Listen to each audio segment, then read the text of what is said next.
Hi friends, అందరికీ నమస్కారం. MK talks ఛానల్‌కి స్వాగతం. 25 చివరి కార్తీక సోమవారం పూజా విధానం మరియు నియమాలు, పరిహారాల గురించి తెలుసుకుందాం. అన్ని మాసాల కంటే కార్తీక మాసం ఎంతో పవిత్రమైనది. శివుడు మెచ్చిన మాసం ఈ కార్తీక మాసం. అంటే ఆ మహాశివుడి ఆశీస్సులు పొందడానికి ఈ మాసం అనుకూలమైనది.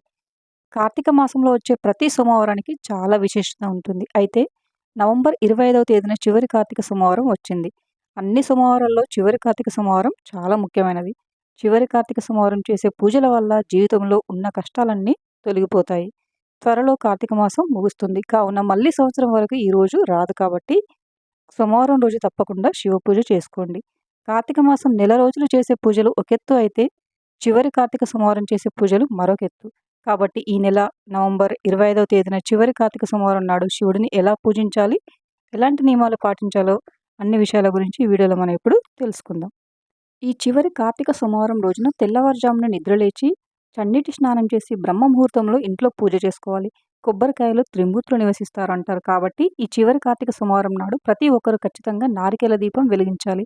కొబ్బరి చిప్పలో వెలిగించే దీపాన్ని నారికేల దీపం అంటారు. కాబట్టి ఈ సోమవారం నాడు ఉదయం ఇంట్లో పూజ చేసేటప్పుడు ఒక పచ్చి కొబ్బరి చిప్పలో ఆవు నెయ్యి కానీ నువ్వుల నూనె కానీ పోసి 3 వత్తులతో దీపం వెలిగిస్తే అంతులేని ఐశ్వర్యం మీ ఇంటికి లభిస్తుంది. ఈ నారికేల దీపం వెలిగిస్తే మీ జన్మ ధన్యమైనట్లేనని వేద పండితులు చెప్తున్నారు. ఈ కొబ్బరి దీపం వెలిగించలేని వారు 2 పిండి ప్రమిదలు తయారు చేసి వాటితో దీపారాధన చేయవచ్చు. ఈ చివరి కార్తీక సోమవారం నాడు ఉదయం ఇంట్లో ఇలా పూజ చేసి ఉదయం మొత్తం ఉపవాసం ఉండి సాయంత్రం శివాలయానికి వెళ్ళి శివాలయంలో ఉన్న ధ్వజస్తంభం దగ్గర 365 వత్తులతో దీపం వెలిగించాలి. ఈ రోజున వెలిగించే దీపాల వల్ల శివుడి సంపూర్ణ అనుగ్రహం లభిస్తుంది. శివాలయంలో వెలిగించే దీపాల వల్ల మీ కుటుంబంలో ఉన్న కష్టాలన్నీ తొలగిపోతాయి.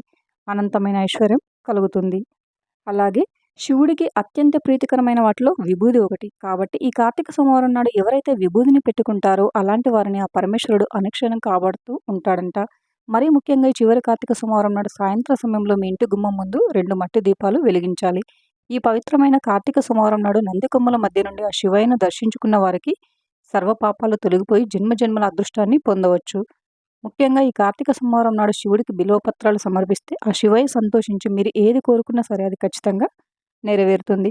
అలాగే గన్నేరు పూలతో శివుడిని పూజించిన వారికి విపరీతమైన ధనలాభం కలుగుతుంది.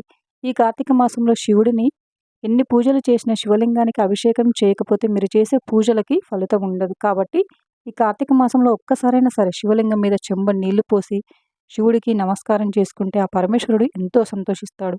ఆవు పాలతో శివలింగానికి అభిషేకం చేస్తే మీ కుటుంబానికి అష్టైశ్వర్యాలు కలుగుతాయి.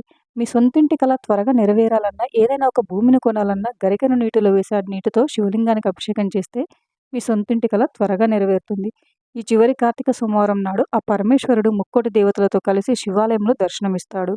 కాబట్టి ఇంతటి పవిత్రమైన కార్తీక సోమవారం నాడు శివాలయంలో ఉండే నంది చెవిలో మీ మనసులో ఉన్న కోరికలు చెప్పుకుంటే ఆ కోరికలు తప్పక నెరవేరుతాయి.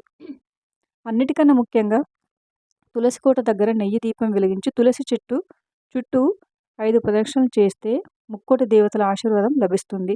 తులసి మొక్కలో లక్ష్మీదేవి కొలువై ఉంటుంది. కాబట్టి డబ్బు సమస్యలతో ఇబ్బంది పడుతున్న వారు ఈ చివరి కార్తీక సోమవారం నాడు తులసి కోట ముందు దీపం వెలిగిస్తే మీ ఇంట్లో లక్ష్మీదేవి తాండవిస్తుంది. జీవితాంతం డబ్బు కష్టాలనేటివి లేకుండా ఉంటాయి. ముఖ్యంగా ఈ కార్తీక సోమవారం నాడు ఉసిరి దీపం వెలిగించిన వారికి లక్ష్మీ కటాక్షం తప్పకుండా లభిస్తుంది. అలాగే ఈ కార్తీక మాసం అయిపోయేలోపు ఉసిరి చెట్టు కింద తప్పనిసరిగా వనభోజనాలు చేయాలి. ఉసిరి చెట్టులో శ్రీ మహావిష్ణువు కొలువై ఉంటాడు. కాబట్టి ఈ కార్తీక మాసంలో ఉసిరి చెట్ల కింద వనభోజనాలు చేసిన, ఉసిరి చెట్టు కింద దీపం వెలిగించిన శ్రీ మహావిష్ణువు ఆశీర్వాదంతో విలాసవంతమైన జీవితాన్ని పొందుతారు. ఓం నమ శివాయ అనే మంత్రాన్ని చాలా శక్తి ఉంటుంది. కాబట్టి ఈ చివరి కార్తీక సోమవారం నాడు మీ పూజ గది ముందు కూర్చొని ఓం నమ శివాయ అనే పంచాక్షర మంత్రాన్ని 108 సార్లు జపిస్తే ఆ పరమశివుడు ఎంతో సంతోషించి కోరిన వరాలన్నీ ప్రసాదిస్తాడు. శివుడికి ఇష్టమైన పూలలో జిల్లేడు పూలు కూడా ఒకటి. కాబట్టి జిల్లేడు పూలతో శివుడిని పూజిస్తే విపరీతమైన ఐశ్వర్యం సిద్ధిస్తుంది. శివకేశవులకు ఇష్టమైన ఈ కార్తీక సోమవారం నాడు నది స్నానం చేస్తే కోటి జన్మల పుణ్యం లభిస్తుంది. ఈ రోజున నది స్నానం చేయలేని వారు ఇంట్లో స్నానం చేసేటప్పుడు గంగా, గోదావరి, కృష్ణ ఇలా పుణ్యనదుల పేర్లను తలుచుకుంటూ స్నానం చేస్తే నది స్నానం చేసినంత పుణ్యఫలితం లభిస్తుంది. ఈ పవిత్రమైన కార్తీక మాసంలో శివుడి అనుగ్రహం సులభంగా పొందాలంటే శివుడికి సాంబ్రాణి ధూపం సమర్పిస్తే కోరినన్ని వరాలని ఆ శివయ్య ప్రసాదిస్తాడు. ఆవు నెయ్యితో దీపారాధన చేస్తే ముక్కోటి దేవతలకు పూజ చేసినంత పుణ్యం లభిస్తుంది. మీ ఇంటి పేదరికం తొలగిపోతుంది. మీ మనసులో ఉన్న కోరికలు త్వరగా నెరవేరాలంటే ఈ చివరి కార్తీక సోమవారం ఇంట్లో పూజ చేసేటప్పుడు శివుడికి నైవేద్యంగా బెల్లం ముక్క నివేదిస్తే మీరు ఏది కోరుకున్నా సరే అది ఖచ్చితంగా నెరవేరుతుంది. మరి కొద్ది రోజుల్లోనే కార్తీక మాసం ముగిసిపోతుంది. కాబట్టి ఈ కార్తీక మాసం ముగిసేలోపు కార్తీక పురాణం చదివినా, కనీసం విన్నా సరే 7 జన్మల పుణ్యఫలం దక్కుతుందని నమ్మకం. ఈ కార్తీక మాసంలో ఇంట్లో పూజ చేసేటప్పుడు శివ చాలీస పారాయణం చేస్తే మీ కష్టాలన్నీ దూరమైపోతాయి. అలాగే శివాష్టకం, లింగాష్టకం పారాయణం చేయడం ఉత్తమం. ఈ కార్తీక సోమవారం చేసే దీపారాధన వలన జన్మజన్మల పాపాలు తొలగిపోయి కార్తీక సోమవారం చేసే దానాలకు ఎంతో పుణ్యఫలితం లభిస్తుంది.